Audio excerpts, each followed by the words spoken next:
Délicieuse terreur. Délicieuse terreur, l'émission qui vous fait mourir de peur sans jamais vous tuer. La gentillesse est un très vilain défaut. Épisode numéro 3. Poison et déménagement. Le docteur Moïse Mabrouk sourit de toutes ses rides. Il a beau être à l'hôtel pour jouir du temps qui passe et profiter de ses vacances de retraité, le voilà qui reprend du service malgré lui. C'est inévitable, on est médecin toute sa vie. Cette phrase énoncée par l'un de ses premiers mentors éclaire la mémoire du vieil homme qui fêtera bientôt ses fringants 90 ans. Il y a là 9 personnes présentant des symptômes identiques durant un week-end au fin fond de la brousse fribourgeoise, à plus de 150 km de toute civilisation, en plein hiver. Vomissements intempestifs et crampes d'estomac collectives pour un groupe interlope d'individus partis en plein hiver cueillir des myrtilles dans la forêt. Non, plutôt des champignons. À vrai dire, Moïse Mabrouk, qui a vu tellement pire dans les camps en 45, demeure pensif, voire troublé. Son imagination galope et son cerveau flaire autre chose qu'une simple gastro-entérite généralisée récoltée au cours de cette folle promenade dans la froidure. Tous les symptômes de ces patients improvisés semblent trop bien synchronisés. Le vieux Mabrouk, qui est aussi fin connaisseur de champignons que de l'âme humaine, clopine donc d'un pas inoffensif jusqu'à la cuisine de l'hôtel. Fräulein, je parle le français. Que faites-vous ici, monsieur? La cuisine est interdite aux clients. Fräulein, je vous ai dit que je parle le français. Je suis Anne-Birgit, la chef cuisinière de cet hôtel. Eh bien, chère madame, vous m'en voyez ravie. J'aurais quelques questions à vous poser. Je suis médecin. Je suis le docteur Mabrouk. Certes à la retraite, mais dans ces circonstances, j'ai dû examiner tous les membres du groupe de Mademoiselle Allégria. Ils ont tous le même symptôme. Je pensais peut-être à une intoxication alimentaire. Quoi? Vous osez prétendre que ma cuisine n'est pas saine? Monsieur, j'ai un diplôme de cuisine française. Des contrôles sanitaires sont effectués régulièrement ici et... Calmez-vous, mademoiselle. Chef, s'il vous plaît. Et me calmer alors que vous m'accusez de... Eh bien, soit, chef. Je ne parlais pas de propreté, je voulais parler du menu. Le menu? Pouvez-vous, s'il vous plaît, chef, m'indiquer précisément la nature du menu servi pour le souper des convives? Mais certainement. Soupe de potimarron, tartine de gruyère fondue et omelette aux champignons, gâteau au choco... Vous avez bien dit omelette aux champignons. Quels champignons? Eh bien, c'est un peu curieux. Je dois dire que j'ai complètement oublié de remettre l'enveloppe à Mademoiselle Allégria. L'enveloppe? Mais de quoi me parlez-vous? Eh bien, il est arrivé une chose très étrange. Après le départ des randonneurs, j'ai trouvé ce matin devant la porte de la cuisine un petit cajot rempli de beaux champignons frais. Cette enveloppe était agrafée sur le côté gauche avec la mention « À l'attention de ma très chère Joyce ». Et sur le dessus, il y avait ce mot Mabrouk fait glisser d'un geste machinal les lunettes à double foyer qu'il a toujours coincées en haut de son crâne et fixe de ses petits yeux perçants de fouine le bout de papier froissé. Ces modestes champignons sont destinés à Mademoiselle Joyce Allegria et à tous ses croyants. Ils sont délicieux préparés en sauce ou ajoutés à une bonne omelette. Faites-en bon usage, régalez chacune et chacun. Nous connaissons votre savoir-faire et votre excellente réputation. Avec nos salutations les plus respectueuses, R.R. Et vous ne vous êtes pas méfié. Ce message frise la flagornerie. Vous auriez pu vérifier la provenance des champignons. Mais je l'ai fait. Il y avait une étiquette sur le cajot qui indiquait « Maraîchage biologique, canton de Fribourg, halle du marché ». Et puis vous savez, les temps sont durs. C'est la période creuse l'hiver. Et le patron Jean-René nous met la pression. Tout est compté dans le budget. Certes. Auriez-vous encore 1 ou 2 spécimens de ces champignons? Ben non, j'ai tout mis dans l'omelette. Ah, mais j'y pense. J'ai dû en jeter 1 ou 2 à la poubelle parce qu'ils étaient gâtés. Anne-Birgit soulève le grand couvercle de la poubelle à compost et réussit à dénicher 2 champignons légèrement mal en point. Puis-je ? Demande Mabrouk en s'en saisissant sans ménagement. D'un œil acéré de chirurgien, il les dissèque mentalement pendant de longues minutes, puis finit par les renifler bruyamment. Son diagnostic tombe implacable. Clitocybe gorgé de muscarine, poison qui provoque des troubles gastro-intestinaux, parfois quelques minutes seulement après l'ingestion. En grande quantité, ils peuvent provoquer la mort et notamment intoxiquer les organes vitaux comme le rein. J'en ai mangé pendant l'exode. Nous en avions ramassé en forêt avec mon petit frère pendant la guerre. Nous avions tellement faim. Isaac, on est mort. Chef, veuillez prévoir pour vos convives une diète particulière durant les prochaines 48 heures, à savoir un bouillon de légumes clarifiés pour tous et une grande cuillère de charbon diluée dans un verre d'eau tiède à boire matin et soir. Une ombre grise frôle l'âme de Moïse Mabrouk quelques instants et il ajoute sur un ton professoral. Mais tout devrait rentrer dans l'ordre d'ici quelques heures si tout le monde respecte ma prescription. Vous avez l'air surpris. C'est que jamais je n'aurais pensé. Eh bien, ne pensez pas. Et allons apporter à Mademoiselle Allegria le message qu'elle n'a toujours pas reçu. Auparavant, nous allons discrètement en prendre connaissance. Ce sera notre petit secret. Mabrouk cligne de l'œil en éclatant d'un rire sardonique devant la face éberluée d'Anne-Birgit qui abandonne sa superbe de chef. Décachetée en douceur, grâce à la vapeur d'une vieille bouilloire trônant sur le poêle de la cuisine, la missive livre son secret aux indiscrets. Mabrouk dévore littéralement le message sans aucune retenue, tandis qu'Anne-Birgit minaude. Chère Jocelyne, tu n'es pas irremplaçable. Tout peut s'oublier.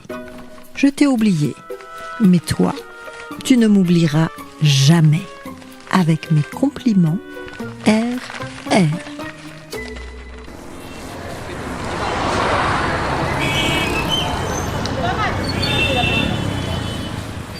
Marie-Caroline Favre, prisonnière de son tailleur désuet bleu marine, trépigne devant l'arrêt du bus. Elle s'accroche fébrilement à son ridicule petit sac à main en cuir, lui aussi bleu marine, tout en mordillant ses lèvres à sang. Elle s'agite extérieurement et s'indigne. intérieurement. Edna Favre, sa petite sœur insupportable, déménage pour vivre avec cet homme tellement inconvenable, Charles Boulanger. Posséder une sœur cadette violoniste si géniale et si surdouée qui déserte corps et âme la famille. Et pourquoi ? Pour se consacrer à une vie de simple palefrenière et porter des bottes crottées toute l'année. Cet abandon est déjà totalement inacceptable. Mais cette fois-ci, c'est le pompon. Edna a depuis 1 an tout renié de leur divine éducation. Les enseignements dédiés à la cause de leur Seigneur et Maître sont littéralement piétinés. Rien n'y fait, ni les menaces, ni les promesses, ni les supplications.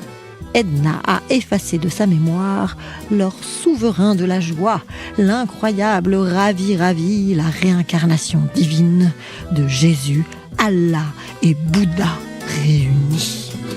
Toute cette mascarade ne profite qu'à une seule personne, ce Charles Boulanger.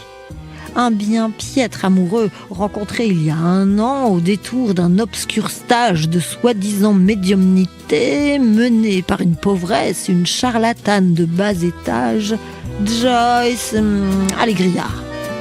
Depuis, Edna est complètement partie en vrille. Elle n'est plus jamais reparue, même aux fêtes sacrées. Comment a-t-elle pu oser s'acoquiner avec cet homme, ce freluquet transparent de Charlie ?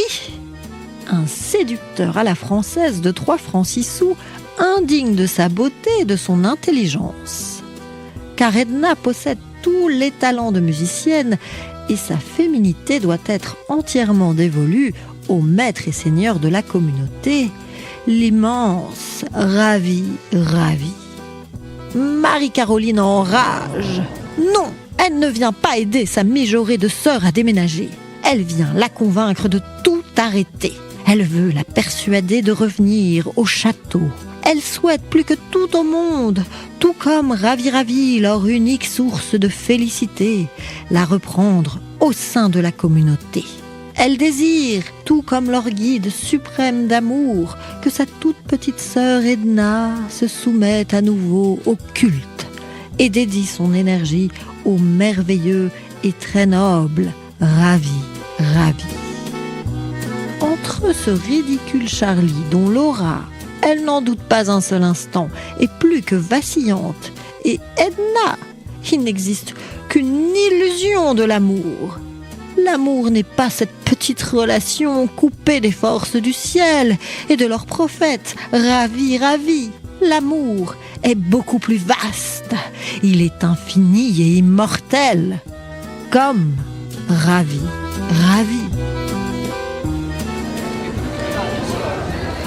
Et tandis que le bus s'immobilise enfin, elle y grimpe prestement et s'assoit en face d'une jeune femme accompagnée d'un petit garçon d'environ 4 ans.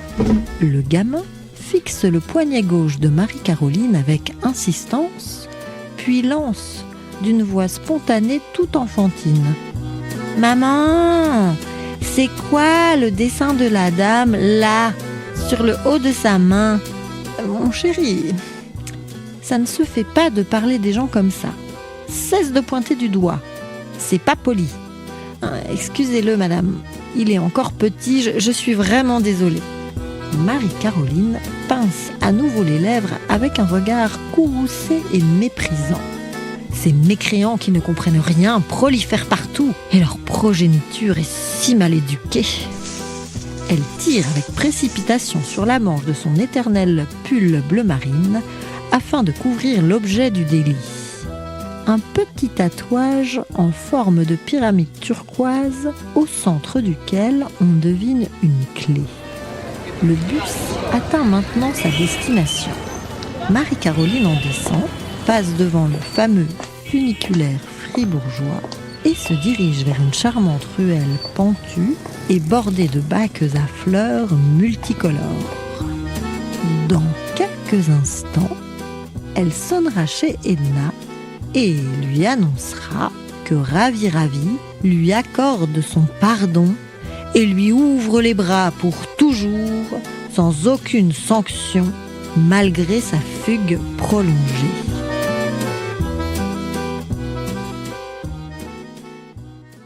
Marie-Caroline gravit péniblement les 2 étages du petit escalier tarabiscoté qui mène au studio d'Edna. Avant de planter un doigt impérieux dans le bouton de la sonnette, elle reprend son souffle et remonte ses manches afin de rendre visible son petit tatouage en forme de pyramide.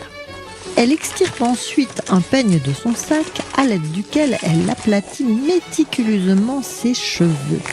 Sa coiffure est désormais parfaite. Il ne lui manque que le pendentif. Elle farfouille à nouveau dans son sac et saisit une petite chaînette dorée affublée d'une pierre bleue turquoise en forme de losange. Puis, elle dégage son col de chemise et laisse apparaître celui qui pend à son cou. Lorsqu'elle s'apprête enfin à signaler sa présence, le geste qu'elle esquive n'atteint pas son but. Car elle remarque soudain que la porte d'entrée de l'appartement est mal fermée. « Edna ! Edna ! Tu es là ?»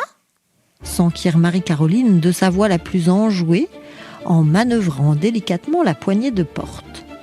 L'unique pièce du modeste studio, délimitée par un lit étroit, une minuscule kitchenette et un placard contenant une douche et un WC, est encombrée de cartons amoncelés méthodiquement en piles qui touchent presque le plafond. Les murs ont été débarrassés de tout signe distinctif et une odeur d'eau de javel et de produits ménagers brûle ses narines.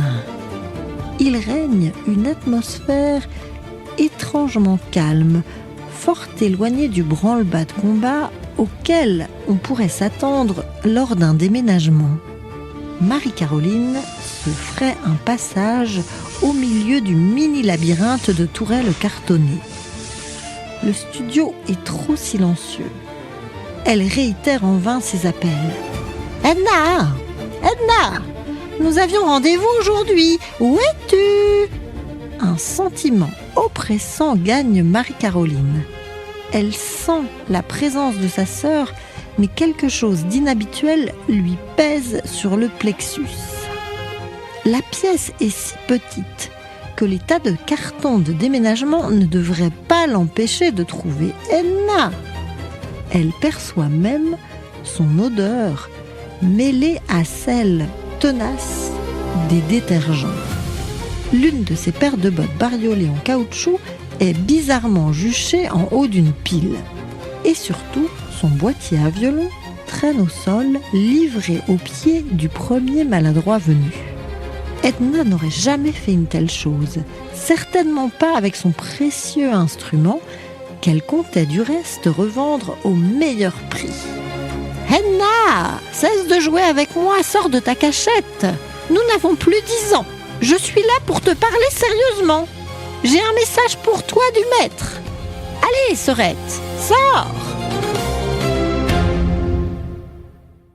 Un silence glacial s'abat définitivement sur la studette. Marie-Caroline est décontenancée et inquiète. Ça ne ressemble pas à Edna de se dissimuler, de ne pas se confronter.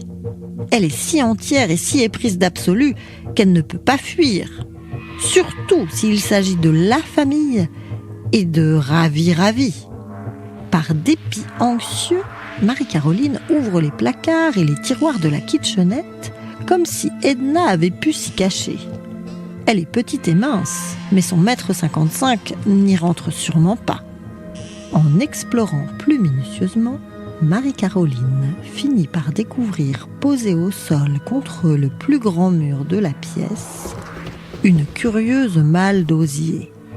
Alors qu'elle en soulève le couvercle, un pressentiment horrible l'envahit. Des vêtements sont jetés là, maculés d'un liquide sombre et de boue encore humide. Marie-Caroline reconnaît le t-shirt jaune préféré d'Edna. tout à fait le genre de vêtements proscrits par la famille et qu'elle affectionne donc particulièrement. Déformée par les lavages, la face avant du maillot exhibe fièrement la silhouette d'un cheval dans le soleil couchant, à l'origine rose. Mais ce paysage romantique a viré au rouge-vermeil. S'ajoute au tableau un pantalon noir de cavalière, gorgé lui aussi d'un liquide indéfinissable. Il ne s'agit certainement pas de peinture ou de jus de groseille, car des effluves ferreuses étouffent le nez de Marie-Caroline. C'est du sang, et même une très grande quantité de sang. Pétrifiée, elle demeure sans voix, le souffle court durant de longues minutes, probablement les plus interminables de toute sa modeste incarnation humaine.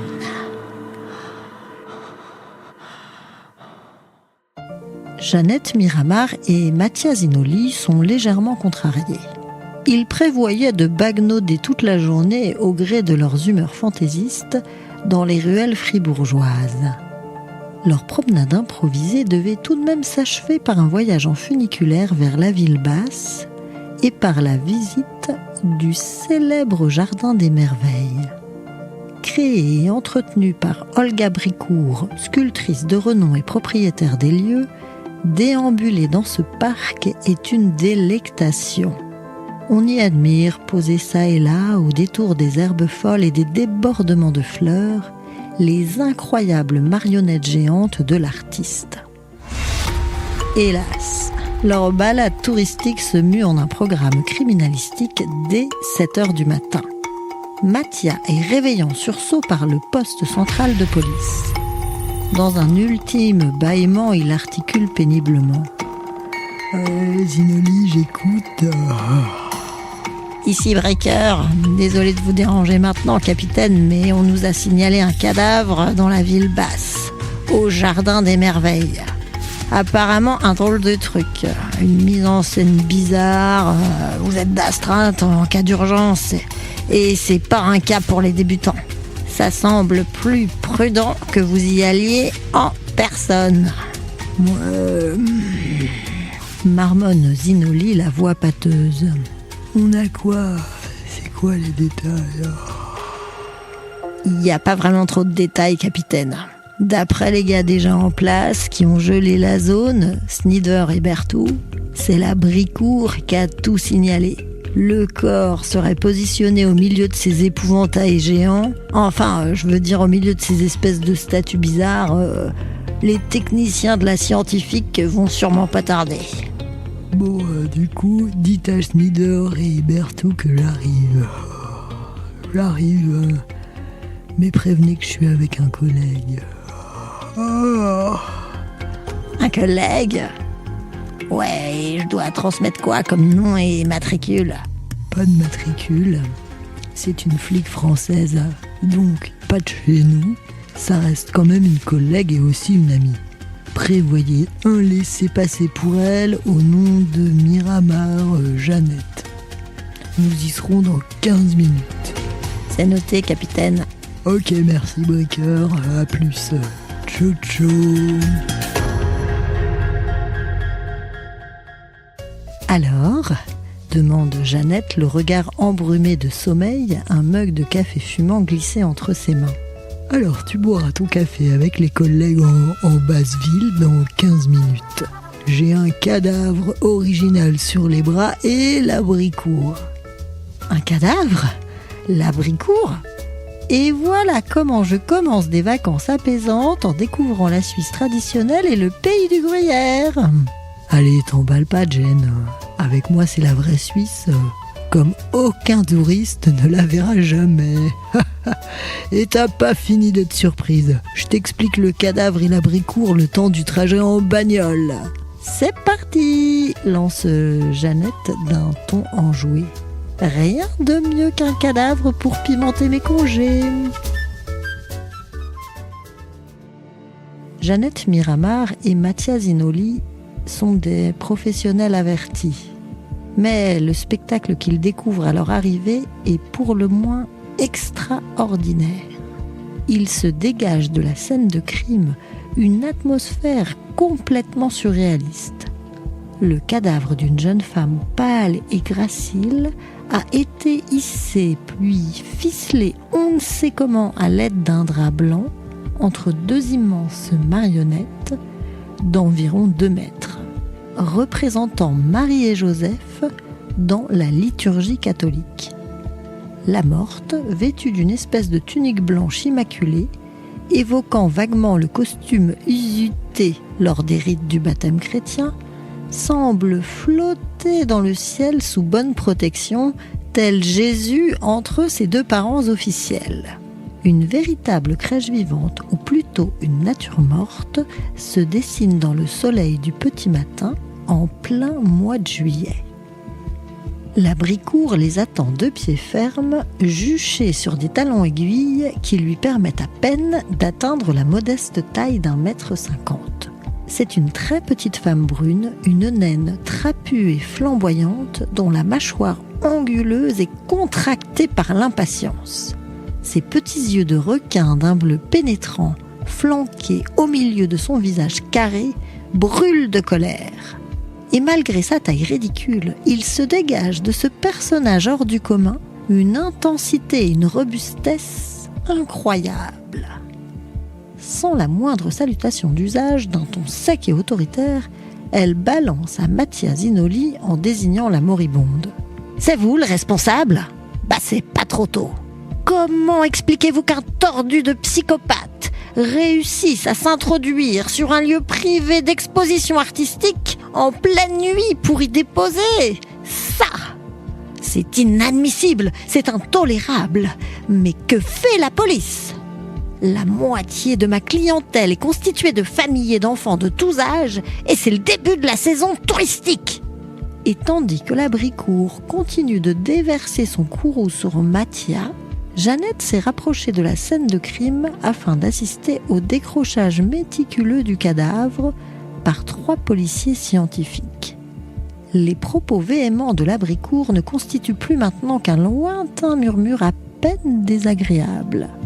Toute l'attention de Jeannette Miramar est concentrée ailleurs. Le corps inerte de la jeune femme est délicatement déposé par les policiers en combinaison intégrale sur une housse en plastique abandonnée à même l'herbe tendre. La morte est complètement nue sous son aube de première communiante et son corps entier semble avoir été curé dans les moindres recoins. Aucun résidu visible à l'œil nu ne traîne à sa surface. Et il flotte dans l'air un vif parfum d'ammoniac. Lorsque Miramar, muni de gants en plastique, examine délicatement le visage figé d'enfant de cœur de la moribonde, elle note la présence insolite d'une tache violacée à l'intérieur de son menton, sur laquelle trône un petit tatouage en forme de losange, habillé en son centre d'une clé de sol.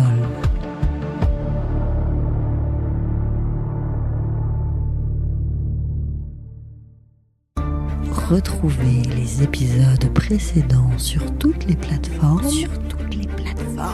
et sur radiomanie.com. Et maintenant, chers auditeurs, en attendant la prochaine fois, continuez de trembler. Nous vous adressons nos salutations les plus